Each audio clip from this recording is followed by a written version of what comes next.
Hello everyone, welcome to academy. I hope आप सब बढ़िया होंगे, आपकी तैयारी एकदम बढ़िया चल रही होगी। तो आज इस लेक्चर में हम देखेंगे कि न्यूटन फॉर्मूला क्या होता है, साथ ही साथ उसके प्रूफ को भी जानने वाले हैं। तो क्वाड्रेटिक इक्वेशन का एक बेसिक सा टॉपिक है न्यूटन फॉर्मूला, पर आईआईटी जेईई इसमें बहुत सारे क्वेश्चन पूछे, तो यकीन मानिए एक बार इस लेक्चर को देखिए और अपने न्यूटन फॉर्मूला से रिलेटेड सारे डाउट्स को क्लियर कर लीजिए। और इस पे बेस में प्रॉब्लम आने वाले कुछ लेक्चर में आपके साथ डिस्कस करने वाला हूँ। तो सबसे पहले अगर मैं कोई भी क्वाड्रेटिक एज्यूम करता हूँ, let us suppose that quadratic is in the form of ax square plus bx plus c is equal to 0, जो कि जनरल फॉर्म होती है किसी भी क्वाड्रेटिक इक्वेशन की। तो अगर उसके रूट्स मैं मान लेता हूँ, दो रूट्स आते हैं क्वाड्रेटिक के, वो होंगे अल्फा और बीटा। इट में भी इमेजिनरी, इट में भी रियल, कोई भी रूट हो सकते हैं।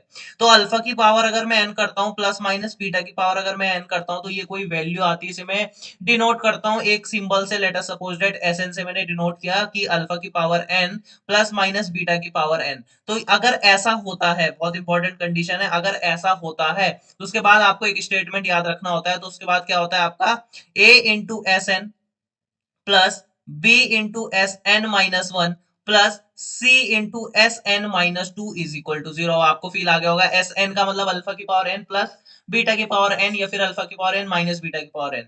एस एन माइनस वन का मतलब क्या हुआ, अल्फा की power N minus one plus beta की power N minus one, alpha की power N minus one minus beta की पावर एन माइनस वन। दोनों में से आप कुछ भी रख सकते हो। बहुत सिंपल सी चीज है, आपको याद रखना है। अब इसके प्रूफ पे चलते हैं कि ऐसा होता क्यों है एक्चुअल में, ठीक है। तो इसका जो प्रूफ है बड़ा सिंपल है, बड़े आसान है, प्रूफ समझते हैं ऐसा क्यों होता है। तो सिंपल बात है, सबसे पहले मैं क्या कर लेता हूँ, जो एस एन की अपनी वैल्यू है उसे यहाँ पे पुट कर लेते हैं, उसे यहाँ पे बड़े प्यार से पुट कर लेते हैं। तो एस एन की अपनी वैल्यू क्या है, अल्फा की पावर एन प्लस बीटा की पावर एन, माइनस भी है, पहले मैं प्लस वाले को देख लेता हूँ, माइनस वाला भी एज इट इज सॉल्व हो जाएगा। ठीक है, बी के साथ एस एन माइनस वन, तो कैसा हो जाएगा आपका, अल्फा की पावर में N minus one plus beta की पावर में एन माइनस वन हो जाएगा। ठीक है, plus C into S N minus two, यानी कि अल्फा की पावर में क्या हो जाएगा, simply N minus two plus beta की पावर में क्या हो जाएगा, simply N minus two. Simple बात है, कोई बड़ी बात नहीं है यहाँ पे। अब देखिए यहाँ पे मेरा जो नेक्स्ट स्टेप होने वाला है, बहुत इंपॉर्टेंट स्टेप होने वाला है।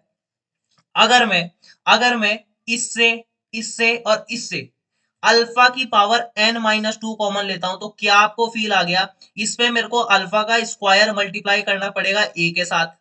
क्या आपको फील आ गया कि इसमें मेरे को अल्फा के साथ, सॉरी ए के साथ अल्फा स्क्वायर का मल्टीप्लाई करना पड़ेगा, ताकि वो क्या बन जाए आपका, ताकि वो क्या बन जाए, ए इंटू अल्फा की पावर एन बन जाए। Very good. साथ ही साथ इसमें मेरे को क्या मल्टीप्लाई करना पड़ेगा, बी इंटू अल्फा मल्टीप्लाई करना पड़ेगा, ऑब्वियस सी बात है। प्लस यहां से मैंने अल्फा की power N minus two common लिया, तो यहां से मेरे को क्या मल्टीप्लाई करना पड़ेगा, सिंपली सी का मल्टीप्लाई करना पड़ेगा, सिंपल सी बात है। अब जिस प्रकार मैंने अल्फा की पावर एन माइनस टू को कॉमन लिया, उसी प्रकार मैं क्या कर लूंगा, यहाँ से बीटा की पावर एन माइनस टू को कॉमन ले लूंगा। तो जब मैं बीटा की पावर एन माइनस टू को कॉमन लूंगा, तो क्या आपको फील आ गया, यहाँ पे तो मेरे को क्या लिखना पड़ेगा, ए इंटू बीटा की power two plus B into beta plus C लिखना पड़ेगा। अब दिमाग लगा के बताओ, अगर इस पर्टिकुलर क्वाड्रेटिक इक्वेशन का अल्फा रूट है, तो क्या मैं यहां से यूं लिख सकता हूं कि A alpha square plus B alpha plus C is equal to 0।